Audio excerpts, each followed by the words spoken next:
Wow, that's great. Amen. I don't know about you, but I like it. All right, shall we all stand, please, and let us go to the Bible. Luke chapter 2. Luke chapter 2. All right. I'm going to talk to you this evening about what are you hoping after Christmas? What are you hoping after Christmas? Okay. Now, Luke chapter 2, babasahin po natin mula po sa verse number 8. Okay? Are you with me na? Down to verse number 20. Are you with me?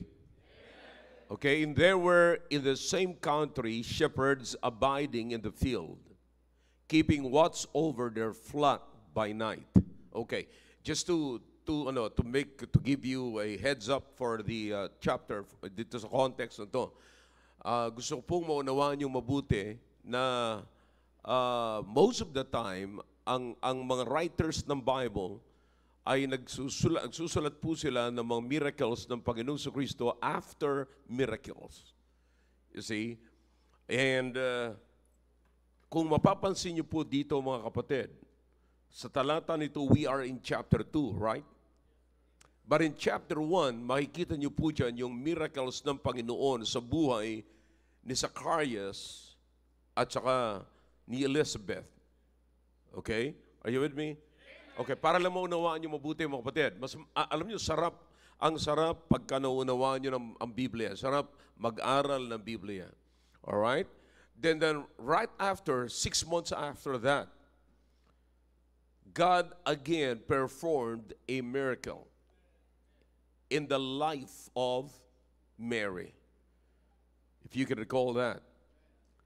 And then, of course, nandiyan si Joseph din, mga kapatid. Okay? Now, but the miracle ay nandoon din, of course, kasama si Joseph sa istorya. Pero yung miracle ay nasa womb ni Mary. Okay? Merong mabibigat na ibig sabihin doon na hindi po natin pa naririnig, nakikita. If I can still do it, then I'll do it tonight.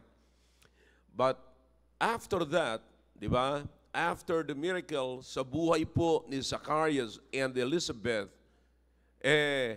dumating si Mary, that's another one, and now we have here in chapter 2, mga kapatid, na ang Panginoon muli ay nagpakita ng miracle dito sa, I can consider this a miracle because wala ho yung kamay ng tao rito. Wala yung kamay. Kamay lamang ng Diyos. Kapag ka nag-perform ang Diyos ng isang bagay na hindi involved ang kamay ng tao, kapatid, it is a miracle. Okay?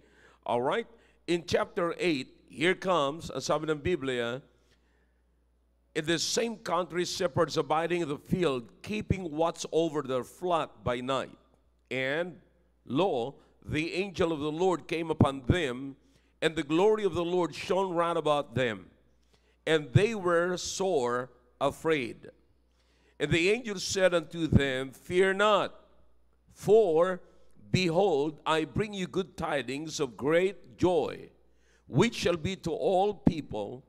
For unto you is born this day in the city of David a Savior, which is Christ the Lord. And this shall be a sign unto you, ye shall find the babe wrapped in the swaddling clothes, lying in a manger. And suddenly there was with the angel a multitude of the heavenly host praising God and saying, Glory to God in the highest, and on earth peace, goodwill toward men. And it came to pass, as the angels were gone away from them into heaven, the shepherds said one to another, Let us now go even unto Bethlehem, and see this thing which is come to pass, which the Lord hath made known unto us. And they came with haste, and found who? Mary and Joseph, and the babe lying in a manger. Okay? And when they had seen it, they made known abroad the saying which was told them concerning this child. And all they that heard it wondered at those things which were told them by the shepherds. But Mary kept all these things and pondered them in her heart. And the shepherds returned, glorifying and praising God for all the things that they had heard and seen, as it was told unto them. Now listen, if you are expecting something that's going to happen in your life after Christmas, then what are you doing now with it? Ano na ang ginagawa po natin kung tayo ay mayroong inaasahan na bunga ng Christmas sa buhay po natin? Okay? Dalawang bagay lamang ang unahin na ang unawain natin po ngayon about the person of the Lord Jesus Christ and the purpose of the person. Okay? The person of Christmas and the purpose of the person of Christmas. Okay? Dapat yun mahalaga, maunawaan po natin this Christmas season. Tayo po sandali manalangin. Dakilang Diyos, marami pong salamat sa mga talata na binasa po namin ngayon. Pagpalain niyo po ito, O Diyos, at naway maging maliwanag sa bawat isa. Please make me a blessing to your people. I want to be a blessing, O God, and once again, help us to be enlightened by the message of Christmas. Naway maunawaan po namin ng mabuti ito, Panginoon, sapagkat ito po yung busy days na, Panginoon, na habang traditionally ay nalalapit na ang 25th of December, which the whole world is celebrating as the day of the birth of the Lord Jesus Christ, which we do not believe, because it's not written in your book, O God. But what is important right now ay makuha po namin, maunawaan po namin mabuti, na ano po talaga, sino ang person, sino at ano ang purpose ng person na ito. Naway maging maliwanag po sa amin ito upang kami po ay hindi madala sa impluensya ng mundo sa pag-celebrate ng Christmas. Please, O God, make me a blessing. And examine our hearts. If there's any wicked ways in our hearts, please forgive us and cleanse us from all unrighteousness and make us worthy, O God, to receive blessings from your words. In Jesus' name I pray. Amen. All right, thank you. You may be seated in the presence of our God. Okay? Now, makinig po tayo ng mabuti sapagkat katulad ng sinabi ko po sa inyo, kamangha-mangha ang lahat ng ito. Lahat ng nangyari po rito, mga kapatid, ay kamangha-mangha. In fact, yung mga theologians, sila po yung nagsasabi kung ano yung miracles ng Panginoong Kristo. Ano yung mga piniperform. And some of them, sinabi ko mga kapatid, some of this, na binanggit ko po sa inyo, they are not included in the miracles that many theologians recorded. In fact, marami. Ang count ko lamang ay napakarami po. At meron ang mga theologians na binabanggit sila na ito yung mga tinatawag na parables, and some of them na binabanggit ko rin ay hindi rin parables sa kanila. But, sa akin po, ang aking tinitignan lamang po dyan is the meaning of the word. Ano ang ibig sabihin ng parables? Ano ang ibig sabihin ng miracles? That's simple. Maunawaan nyo na po ng mabuti. So, ang kamangha-mangha po rito, just in one chapter, the first chapter, makakita na po kayo ng dalawang kamangha-mangha. Katulad sinabi ko po sa inyo, yung si Zacharias at saka si Elizabeth ay matagal na. Elizabeth was barren, hindi po siya nanganganak, pero kinausap siya ng Panginoon. Unang kinausap si Zacharias ay hindi po naniwala. You see? At kung tutusin, kapatid, makikita niyo mabuti na hindi naniwala si Zacharias. Sabi niya, matanda na ako, paano mangyari yan? Sabi niya, pinarealize sa kanya ng angel na hindi lamang ikaw matanda, pati misis mo matanda na rin. Yeah? So, but anyways, sabi niya, paano kami magkakaanak? Paano mangyayari ang bagay na ito? You see? Now, if you know this story, if you're a Sunday schooler, okay, kung kayo ay Sunday schooler, at least mauunawaan ninyo, ha? Mauunawaan ninyo kung ano ang punishment na ginawa ng Diyos kay Zacarias. Okay? Alam mo ba ang kwento na yan, Daniel? Anong punishment ni Zacarias nung si Zacarias ay hindi naniwala sa birth ng Panginoong Kristo? Anybody here? Yes. Death. Yeah. So, hindi siya pinagsalita hanggat hindi po nare-reveal. Okay? Now, hindi po siya nagsalita. And then, mapapansin nyo, after mga kapatid, 6 months, after 6 months, ay meron din po mga kapatid, nilapitan ng angel, the same angel, Gabriel. Di ba? So, you know the story? Si Gabriel, pinuntahan si Zacarias and Elizabeth. And then after 6 months, binisit niya rin po si Mary. Okay? The same angel na nag-visit kay Zacarias, nag-visit po kay Mary. Okay? That is only after 6 months. Okay? Then after 6 months, mga kapatid, kinausap ng angel na Gabriel si Mary. At pagkatapos niyang kausapin, alam mo kung ang sagot din ni Mary? Sabi ng angel sa kanya, magkakaroon ka ng ganito, magkakaanak ka mula sa iyong womb, lalabas ang isang tagapagligtas. Okay? Nung kinausap si Zacarias, ang sabi ni Zacarias, paano mangyayari ito? Nung kinausap ng angel si Mary, ang sagot ni Mary, paano mangyayari ito? You see? Pero ang tanong mga kapatid is this, are you interested with this? Bakit nung si Zacarias, ang tinanong ng angel, at ang sagot ni Zacarias, paano mangyayari ito? Pinanish si Zacarias. Pero, nung si Mary ang kinausap at sinabi sa kanya ng angel na ganito mangyayari, mula sa iyo lalabas ang isang tagapagligtas. At ang sagot ni Mary, paano mangyayari ito? Pero, bakit siya ay kinomfort at si Zacarias ay pinanish? See that? Parehas, isang angel lumapit sa kanila, parehas ang tanong, at parehas ang sinero sa kanya, and then yung sagot nila ay parehas din. Why? How can these things be? Okay, why is it that one is banished and one is comforted? All right, let me see if I can still answer that later on. Okay? But in this case, mga kapatid, makikita nyo po, yung announcement naman, in-announce kay Zacarias na si Zacarias ay magkakaanak. Okay? Alam naman po natin na Zacarias, siya ang tatay ni, say it louder, John the Baptist. Kung Baptist kayo, dapat alam nyo to. Okay? Now, and then, si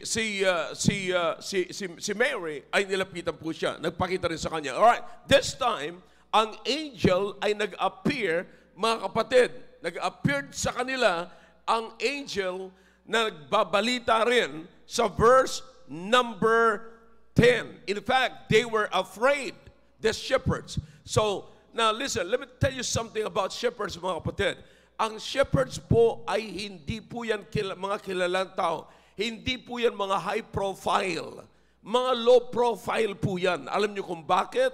Because they are with the animals. Okay? Sila po ang kasama nila araw-araw ay mga hayop, mga tupa, mga kapatid. So hindi po sila matataas na uri ng tao. Walang magulang na nangarap at pinangarap niya na sasabihin niya, gusto ko ang anak ko paglaki niya ay maging shepherd. No, wala pong ganyan. Sapagkat maliit po yan, mababa po yan sa tingin. Walang nakikipag-date sa kanila. Wala hong kumikilala sa kanila na sila po ay mataas na tao, mapatid. Alam niyo kung bakit? Sapagkat sila po ay nasa field, mga kapatid, na field ng sheep, ng tupa. Okay? Nandoon po sila lagi. Of course, pagkakasama mo ang tupa, amoy tupa ka na rin. Are you with me? But you understand, sa ganung klaseng kalagayan, pansinin nyo lang mabuti, sapat mamaya babalikan ko po yan. Sa ganung kalagayan, ang Panginoon, through the angel, ay nagpakita sa kanila. See, kahit na po ganon ang kalagayan nila, nagpakita pa rin po ang angel sa kanila.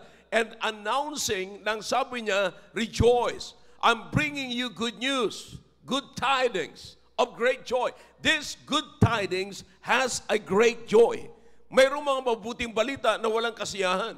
Pero ito mga kapatid, mabuting balita ito ay masayang masaya. It will make you happy. Bakit? Ano yan? Because sa inyo, sa city of David, speaking of Jerusalem, because Jerusalem was declared as the city of David. Okay? Now, listen. So makikita po natin, ang sabi ng Biblia, ipapanganak sa inyo ang isang tagapagligtas na ang pangalan niya ay si Kristo na Panginoon. Alright? So in other words, there, makikita niyo na po yung personality, the person, okay? Maliwanag po yan. But in that text din po, sa verse number 11, makikita niyo rin yung purpose. Who is Christ there? Come on, talk to me if you know that. Verse 11, He is the what? The Savior. Right? Study your Bible, mga kapatid. Okay? Kaya sabi ko sa inyo, markahan nyo yan para pag nag-aaral kayo, connect, mga kapatid. Okay? Now, sa church natin, dapat po, pagsikapan po natin na dapat well-educated tayo ng salita ng Diyos. Okay? Now, so katulad ng mga nakaraang araw ay pinagkakaguluhan nila kung ang si Joseph ba talaga ay tribe o hindi. You see, some of you Bible students ay kinakailangan maunawaan nyo lang mabuti yan. Okay? Kasi kahit na mo pastor, pag hindi nila naunawaan po yan, eh talagang hindi nyo lang basta babasahin yan dito. Hindi mo na mention dito na si Joseph ay tribe. You see? So you have to study carefully, okay? But listen, let's go back to our topic, okay? Now, dito makikita po natin, mga kapatid, sa atin pong binasa, yung persona, walang iba si Kristo. Now, we're talking about the person of Christmas. Okay? Now, if you know, it's not enough, ladies and gentlemen, tonight, to know the person of Christmas, but you have also to know and understand the purpose of the person of Christmas. Okay? Now, kasi pagka hindi natin alam ito, dito po tayo nagkakamali sa celebration. Magkakamali ka ng celebration kung hindi mo kilala yung celebrant. At hindi mo rin alam at alam kung ano ang purpose ng celebrant. Okay? Basahin uli natin yung verse number 11. So if you have your marker, get ready. Okay? Now sabi ng Biblia, verse number 11, For unto you is born this day in the city of David a what? That's the purpose right there. It's a noun, but it is also the purpose. Okay? Savior. Kung siya ay Savior, siya ay magsisave. Ang trabaho niya ay mag-save. Right? Okay? Now, who was he? Who is he? Which is what? Christ, the Messiah. Okay? The Messiah. Christ, the Lord. Okay? Now, He'll be the Lord. Pag sinabi po natin, alam naman po natin yan, na yan ay mga pag sinabing Lord, nangunguna po yan. On top of that, ay meron po siyang kapangyarihan, mga kapatid. Okay? Power. All right. Now, so, in this case, first of all, let's study the person. Matagal na po natin kilala ang Panginoon. But let's as far as the Christmas is concerned, you have to study carefully yung personality ng Panginoon si Kristo within the context of the birth of the Lord Jesus Christ. Because we're talking about Christmas. Di ba? We're talking about Christmas. Naalala ko, sinasabi ko doon sa mga ino-oral exam namin. Sabi ko, all right, I think si Twinkle yon. Sinabihan ko ng ganyan. All right, pag nagpaliwanag kayo, sapagkat this is the PSS, di ba? The Philippine School of Scriptures is the ministry of the Christian Bible Baptist Church. All right? Pag nag-explain kayo patungkol sa sagot ninyo, kinakailang within the context of the church. Okay? Now, what particular? Ano yung naririnig ninyo salita? Kanino nyo naririnig? Saan nyo naririnig? So it's always in the context of the CBBC CSA family because this is what we believe. Alam nyo, marami yung mga Kristiyano pag nagpaliwanag ng salvation, ay hindi katulad ng pagpapaliwanag natin. Oh, di ba? Hindi katulad ng pagpapaliwanag natin. So paano natin ipapaliwanag ang salvation? Within the context of CBBC CSI. Di ba? Paano natin sinishare ang gospel? Ganun po yan. So dito, kapatid, aaralin natin mabuti sapagkat the person of the Lord Jesus Christ, sapagkat pinag-uusapan natin dito ang Christmas, pag-usapan natin within the context, yung birth, yung person ng Panginoong Kristo. Ano ang persona ng Panginoong Kristo?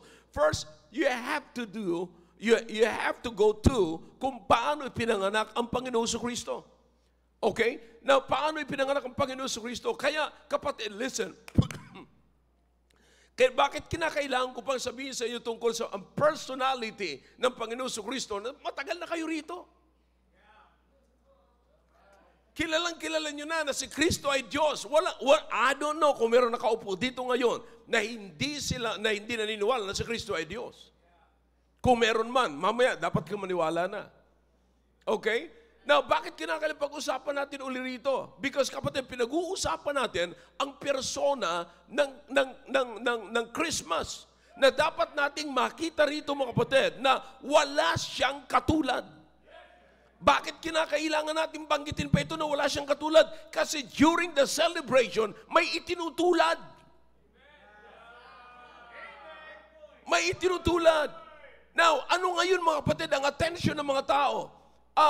Hindi na doon sa celebrant, kundi doon sa itinutulad sa celebrant.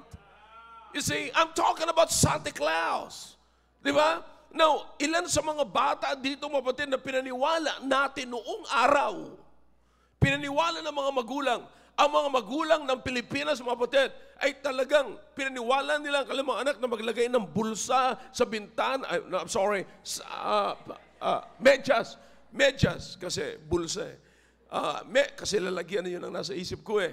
Maglagay ng medyas sa bintana kasi may ilalagay na regalo si Santa Claus, umiikot siya. You see? So, sino ang nakilala ng maraming mga bata ngayon?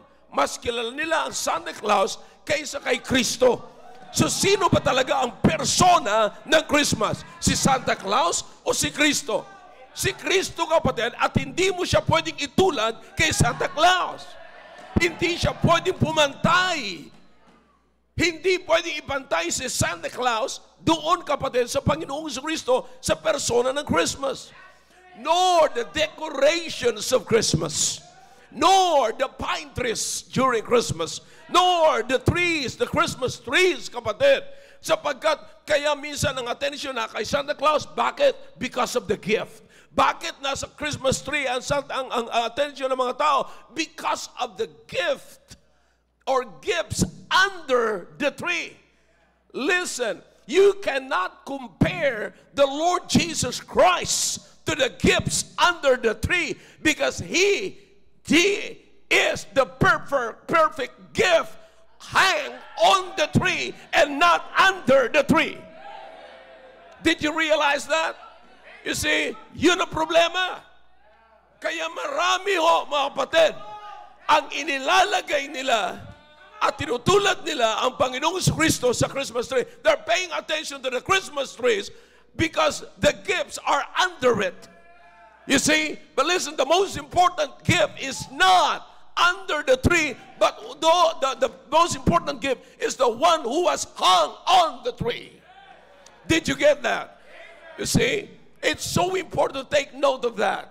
Okay? Now, kaya nga po imagine, yung kapanganakan pa lamang, wala siyang katulad. Please, present me someone na ipinanganak, kapatid, na katulad ng kapanganakan ng Panginoong Kristo. That even Mary, the mother of Jesus in the flesh, hindi mother of God, ha? Mary, the mother of the Lord Jesus Christ in the flesh, in the mother of God. Sapagkat wala hong ina ang Diyos. Okay? Namamangha na siya. At nagsasabing, how can this thing be? Paano mangyayari ang bagay na ito? So you understand that? Makakahanap ba kayo ng ipinanganak na katulad ng kapanganakan ng Panginoong Kristo? Kapatid, balikan muna natin yon. Balikan muna natin kapanganakan ng Panginoong Kristo, walang katulad. Yung pag-conceive sa Kanya, it was not actually, kapatid, the womb of Mary, but the truth of the matter is, it was the Holy Spirit. You see, na wala akong ganyan. Wala akong ganyan. Pero, para ma-reveal lamang ang Panginoong Kristo, ginamit niya si Mary. Ginamit ng Diyos si Mary. Not only that, mga kapatid, noong siya ay lumalaki na, think about that. Think about that. You see, naunawaan niyo po bang kapatid, na yung, look, dito sa binasa po natin, maliwanag, si kanino nag-reveal yung angel sa mga shepherds na mababa sa lipunan? Saan kinunsave ng Holy Spirit ang Panginoong Kristo sa womb ng isang makasalanan? For all have sinned and come short of the glory of God. Now, do you understand that after we got saved, nauunawaan niyo po mga kapatid, it's so important to understand na bago mapunta sa atin ang Holy Spirit, you have to understand it. Huwag niyong sasabihin na ang inyong katawan ay templo ng Panginoong Jesucristo. No, hindi po yan templo ng Panginoong Jesucristo. Templo po yan ng Banal na Espiritu. Pero bago tayo nagkaroon at ang ating katawan ay naging templo ng Banal na Espiritu, kinakailangan tanggapin mo muna yung ipinanganak doon na nanggaling sa womb ni Mary. You understand that? You have to receive first the Lord Jesus Christ bago ang iyong katawan ay maging tirahan ng Banal na Espiritu. Okay, that? Now, kaya nga po mga kapatid, ang pinakamaganda rito na gusto kong makita ninyo na ang Panginoong Jesucristo bilang persona, siya ang daan ng lahat upang makilala po natin ang deity. Hindi, no wonder kung bakit sinabi po ng Panginoong Jesucristo, I am the way. I am the way to know the Father. I am the way to know the Holy Spirit. Because the Holy Spirit will tell you all the truth. You see, you need the Holy Spirit. You see, pero at naunawaan nyo, as soon as we believe, as soon as tinanggap natin ang Panginoong Kristo, the Holy Spirit will make our body His residence. So imagine that, kapatid. Naunawaan nyo ba kung anong tinanggap natin, anong meron tayo ng dahilan sa Christmas? Now, kinakailangan tingnan muna natin ang mabuti ito. Dapat maunawaan natin ang mabuti para maunawaan natin yung journey natin. At ano ang inaasahan natin after Christmas. Okay? Do you know the person? Now listen to me now. Remember, na marami hong sinasabi ang Biblia tungkol sa ginawa ng Panginoong Kristo para sa iyo at para sa akin. Now, in the book of Romans, Chapter 5, verse number 8. Yan ang kilala po natin. But God, come on, talk to me. But God, what? Sabay-sabay. Commended His toward, and that we were yet sinners, what? Alright. Akala natin, yun na ang matindi dyan. Alright. Buksan ninyo ang Bible ninyo, mga kapatid. Sa Romans chapter 5. Look in verse number 7. Okay? All right, let's read it together. Romans chapter 5, verse number 7. Are you with me now? All right, look at verse number 7. For what? Scarcely for a righteous man will one die. Yet, peradventure, what? For a good man, some would even dare to die. Okay? Now listen, normal, kapatid, na merong isang taong mamamatay para sa mabuti. Okay? And not only that, in behalf siya mismo malakas ang loob niya, namamatay siya para siya isang mabuting tao. Pero sino ang namatay at pumatay para lamang sa isang makasalanang tao? Panginoong Jesucristo lamang po ang gumawa niyan. You see, but God commended His love toward us. And that while we were yet sinners, Christ. Ginagamit po natin yan. Pero hindi gaano natin binibigyan ng pansin, mga kapatid. Now, you have to take note of that. Imagine ngayon, kapatid, nasa atin ang Banal na Espiritu dahilan sa ipinanganak na Kristo. One more time. Sa atin, nasa iyo ngayon at nasa akin ngayon, ang Panginoong Kristo dahilan sa ipinanganak na Kristo. Nasa atin ang Banal na Espiritu. Nagre-reside sa atin, nakatira po sa atin, mga kapatid. Because merong ipinanganak na Panginoong Kristo. Alright? So that's the person. Okay? Now, let's go to the purpose. What is the purpose? Very simple. Lahat po tayo, alam na po natin, mga kapatid. Ano sabi ng Biblia? A Savior. Okay? Now, hindi lamang po yan. Alam po natin, mga kapatid, na yung pong, again, 2 Corinthians chapter 5, verse number 17. Okay? Nagsimula ang lahat sa kaligtasan, mga kapatid. Okay? Nagsimula ang lahat sa kaligtasan. Okay? Nung tinanggap natin ang Panginoon Kristo, pero saan din nagsimula ang Panginoon Kristo? Sa kapanganakan. Okay? Yung tinuturing natin yung Christmas.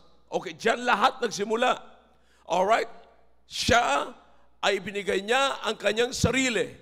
Siya namatay, inilibing at muling nabuhay alang-alang sa iyo at sa akin sa kabayaran ng ating kasalanan. Ngayong tayo naligtas, tinanggap natin ang Panginoon. If any man be in Christ, he is a what? New creature. Diyan ho nagsimula lahat. But listen to me now. Minsan hanggang dyan lang po natin binabasa yan. Pero pagka tinuloy-tuloy niyo po yan, makikita niyo kung anong ginawa sa iyo ng Panginoong Kristo. Now, in other words, kapatid, hear me now. In other words, merong ipinangako ang Panginoon. For example, John chapter 10, in verse number 10. Okay? Now, the thief coming to destroy. But, ano sabi ng Biblia? I came to give you life, and that you may enjoy it more, what? Abundantly. Okay? So, naparito siya. Ang magnanakaw ay naparito para pumatay. Pero ang Panginoong Kristo naparito para bigyan ng buhay ang mga patay at pagkabinigyan tayo ng buhay, and that we might enjoy it more abundantly. You see that? Now, napansin niyo mga kapatid, walang katapusan. Hindi sinabi ng Biblia na you will enjoy it for a season or few years or kung ano-ano man. No, hindi. That you may, as long as you are living in this world, you can enjoy life, the eternal life. Listen, Jesus is the eternal life. Tandaan po natin yan.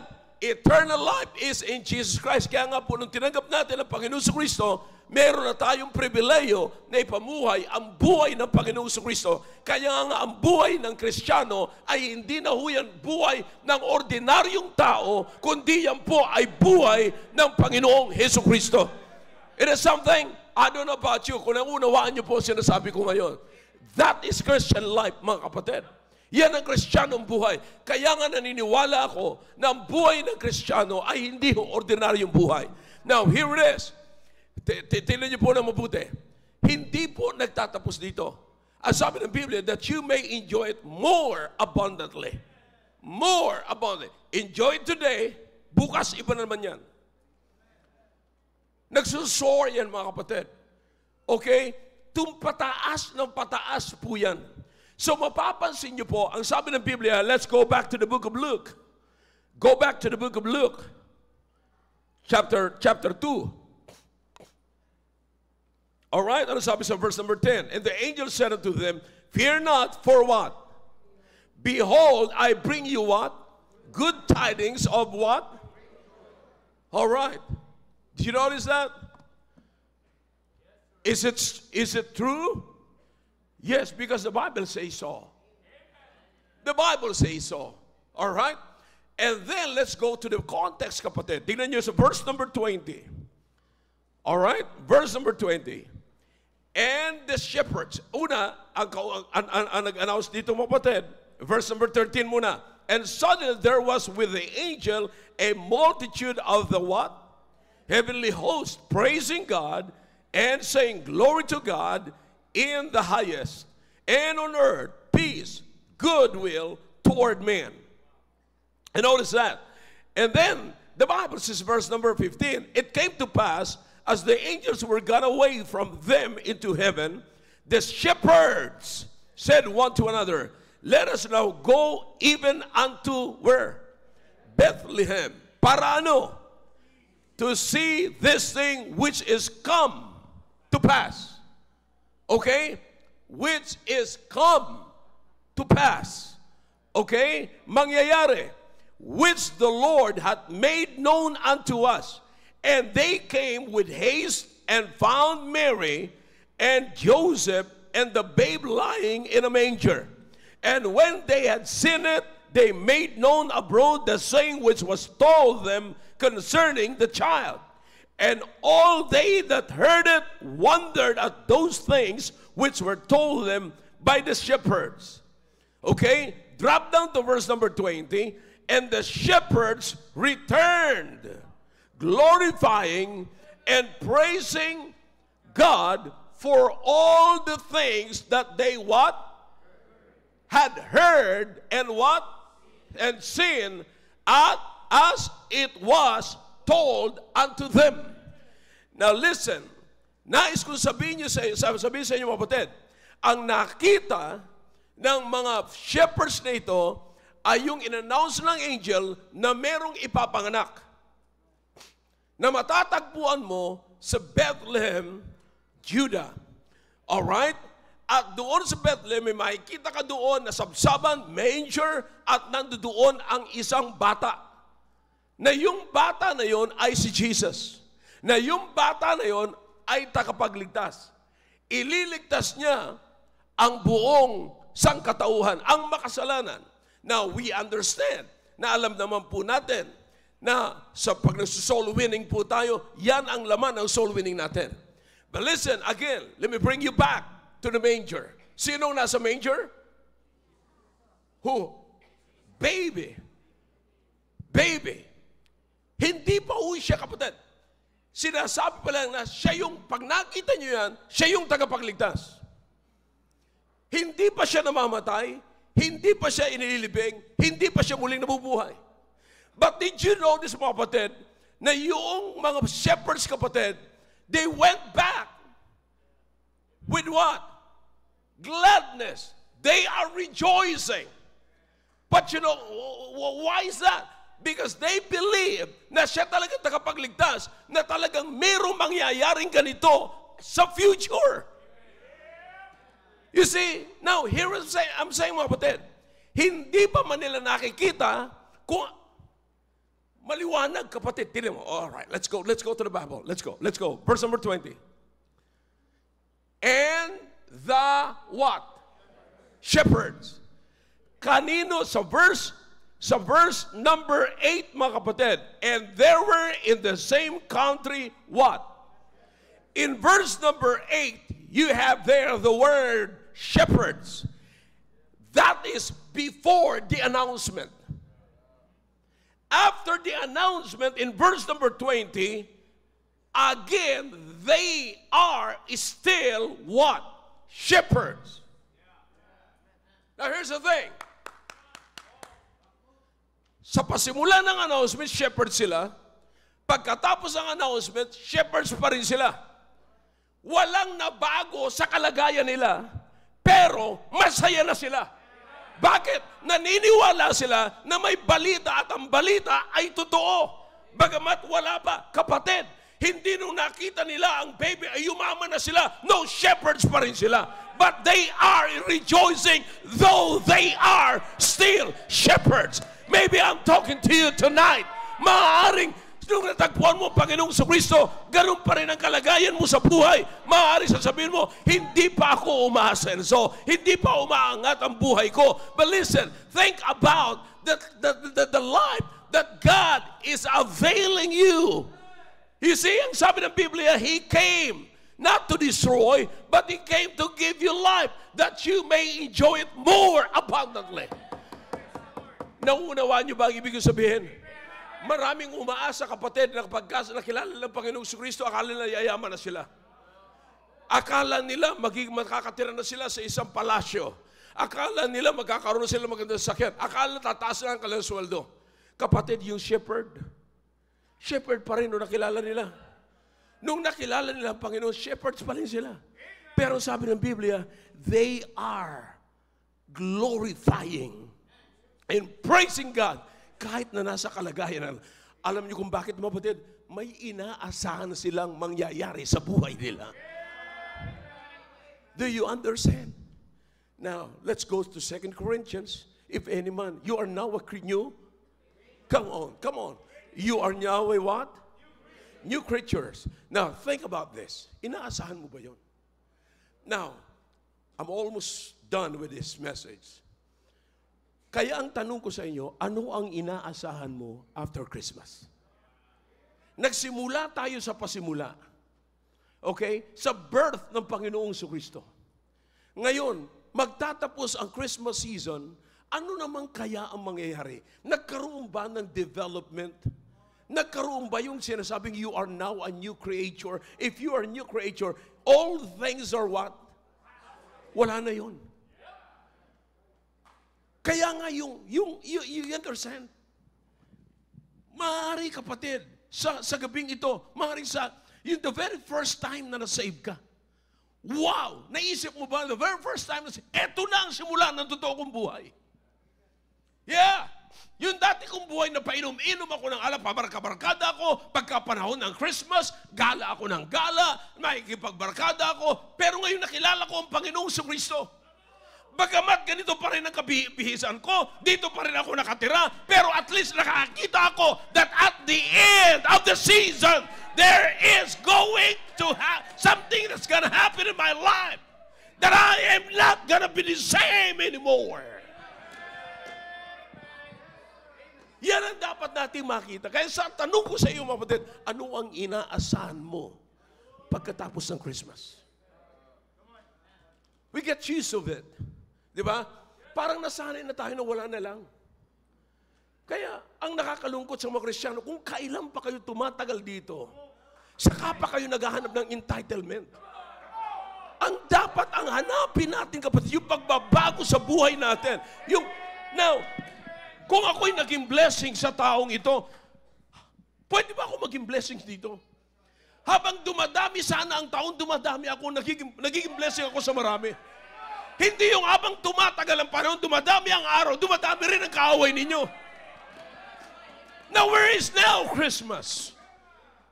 Where is now the person? Do you know the person of Christmas? And do you know the purpose? Because the very purpose is that He will give you life and that you may enjoy it more abundantly. Wala eh. Tumataas ang dugo nyo, hindi mag-improve ang buhay nyo. So sad. Ilang Christmas na ang nakaraan.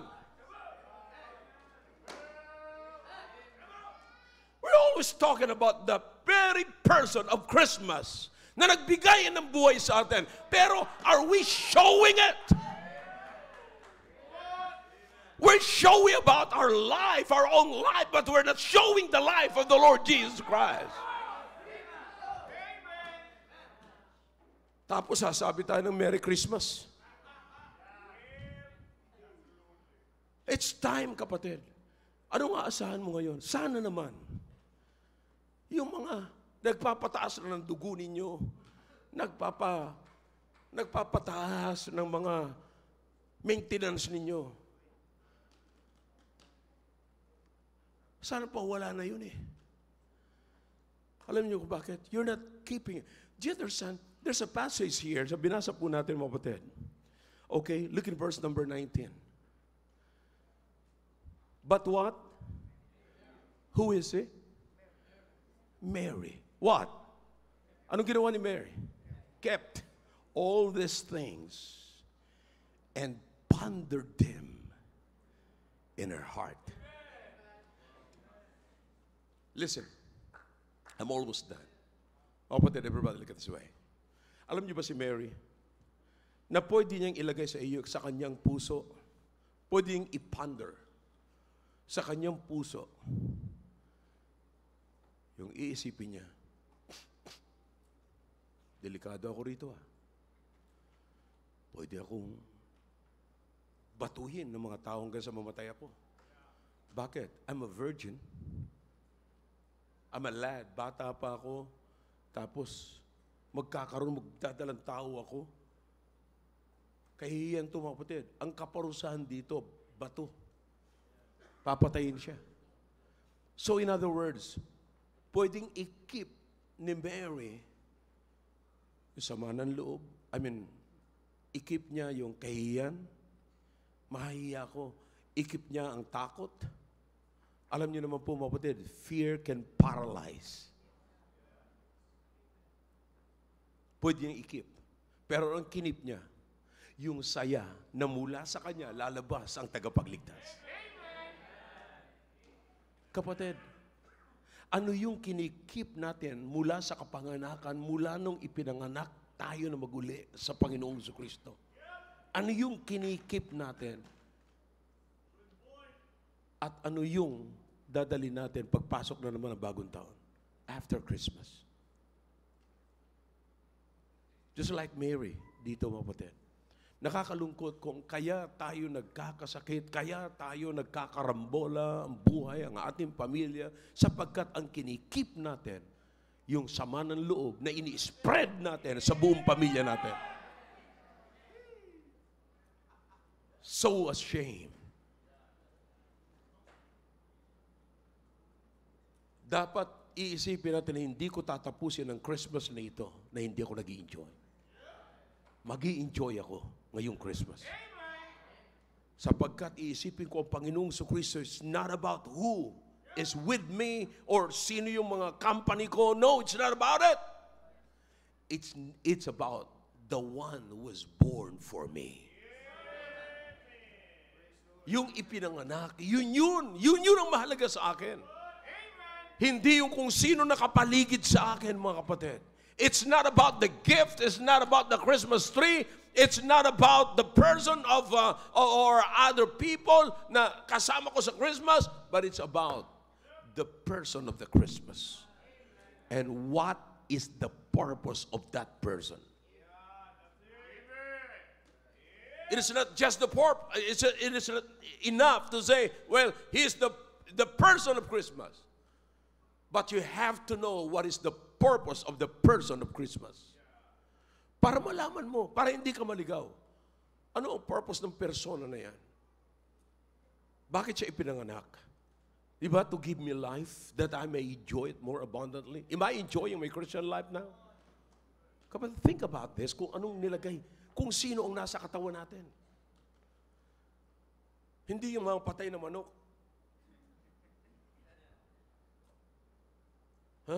Hindi yung mga imbutido. Hindi yung mga bola-bola. Hindi ding-dong. Hindi si Charon. Ang nasa katawan natin, kapatid, ay banal na espiritu na siyang naging, nakasama natin ngayon dahilan sa Panginoong Jesucristo. Purposefully. Ito na lang, kapatid. You understand? Na ang kamatayan ng Panginoong Jesucristo ay para sa iyo talaga, hindi aksidente. Pinili niya na siya mamatay para sa iyo at para sa akin. Pinili niya. He chose to die for you. Ngayon, ito ba'y pababayaan mo lang? Hanggang sa matapos, kapatid, ang Christmas season na nakapag-celebrate. Kumain ka na, tumanggap ka na ng regalo, binagyan ka ng Christmas bonus. Ang ugali mo, wala doon sa Teka lang, kapatid. Mukha na high blood yata.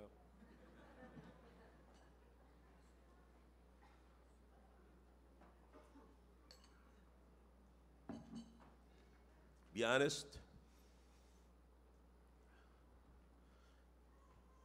Hindi ko talaga maintindihan. Na parang nakasabi ko sa inyo, pagka nakatingin lamang kayo doon sa mga nakaharap ninyo at hindi nyo na nakakalimutan nyo na yung person of Christmas. Makakalimutan nyo na yung purpose ng person na yan na nasa iyo.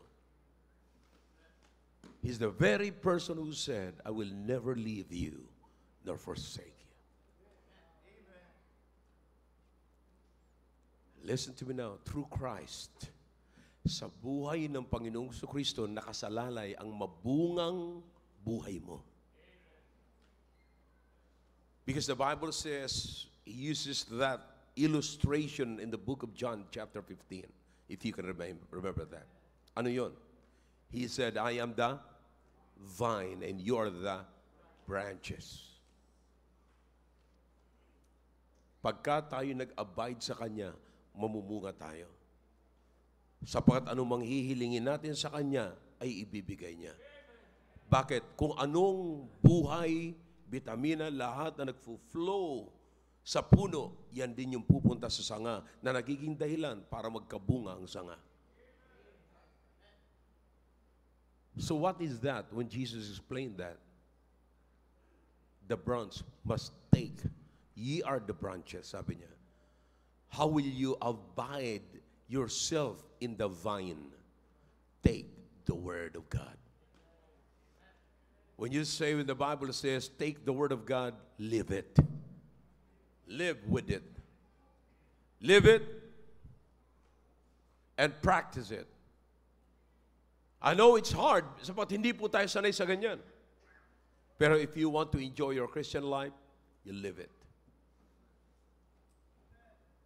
Huwag natin sabihin na si pastor siguro mag-aana sa kanya yung gano'n, kaya ganyan siya. No.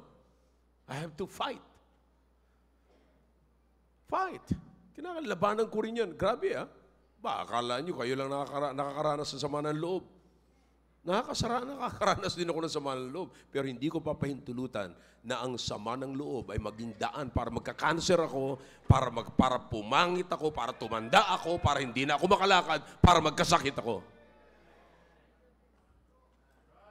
Hindi ko papayagan yan. So you have to prove it. You have to live it. Live the Word of God. Don't leave the Word of God. Live it. Ipamuhay natin. Brethren, I believe that this message, isipin niyo mabuti ngayon. After Christmas, anong mangyayari sa akin? Anong mangyayari sa akin after Christmas? Nag-improve ba? Meron ba magandang mangyayari? Meron ba akong magandang inaasahan at the end of the Christmas season? Or at the end of the Christmas season, nasa St. Peter na ako. Listen now. It is important message, kapatid. The reason why I'm bringing this message because I want you to enjoy your Christmas time. Enjoy your Christmas time. Pagka medyo, alam nyo may tinatago kayo, alam nyo meron kayong pinipili, katulad ni Mary, si Mary, pinili niya na i-keep niya yung kagandahan patungkol sa kapanganakan ng Panginoon Kristo. Hindi niya pinili yung nakakahiya na ikikip niya. So ano rin ang ikikip mo ngayon? Anong pipiliin mo ngayon? Tignan mo yung span, kapatid. Yung mga shepherds,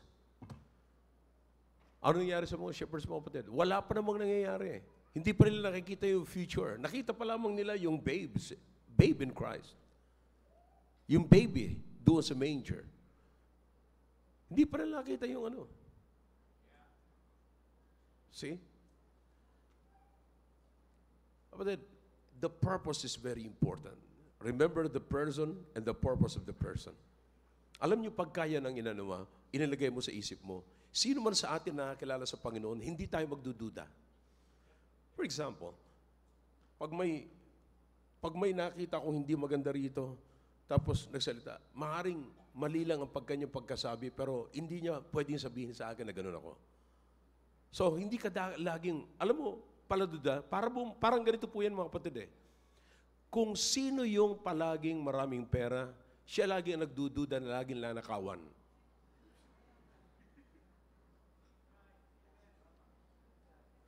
Pag nilalapitan siya ng tao, ingat ka dyan, baka magnanakaw yan. Nauunawaan ko naman, yung iba talagang laging naluloko. Pero hindi naman lahat ng tao ay manluloko. So you understand, ang sabi ko lang mga kapatid, kung ako at kilala ko ang taong ito, kaya sabi ko sa inyo mga kapatid, paniwalaan niyo kung sinasabi ng tao. Kasi wala kayong karapatan na magsabing mali siya. Because our standard is not our words. Our standard is the Word of God. It might be His way. Let Him explain. Pero do not point your finger to anyone na sabihin niyong mali ka.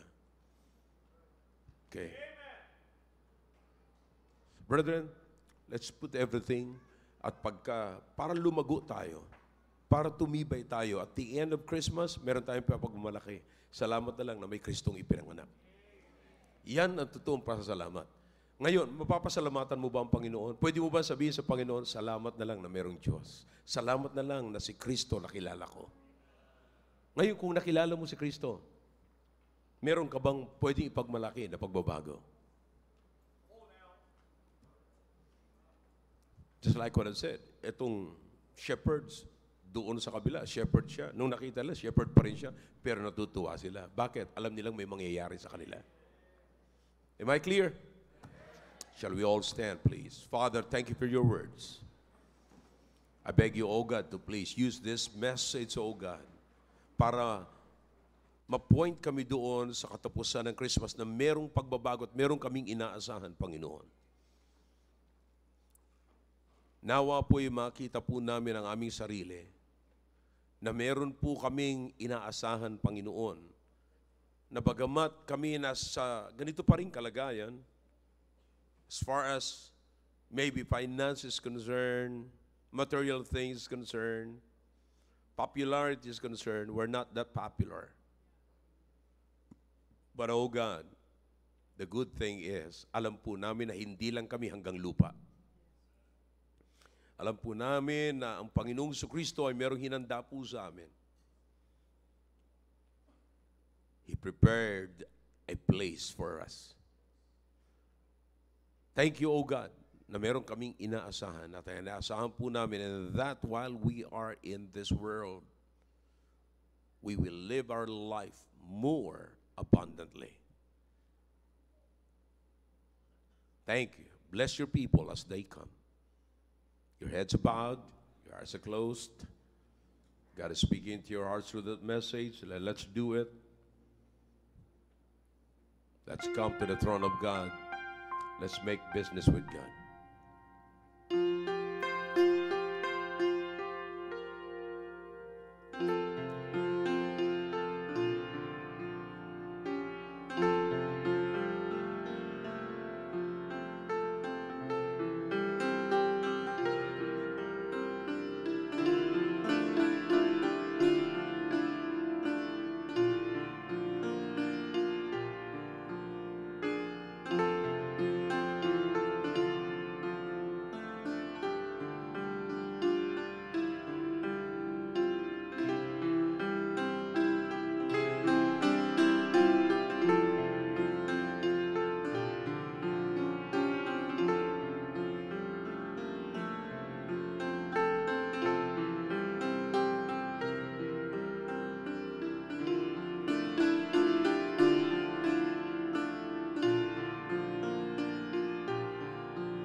Muli po, O Diyos, nagpapasalamat po kami sa ginawa niyo po sa aming kalagitnaan. Alam niyo po ang aking puso, kung anong klaseng puso meron ako para sa inyong mga anak. Thank you for giving me this heart, O God.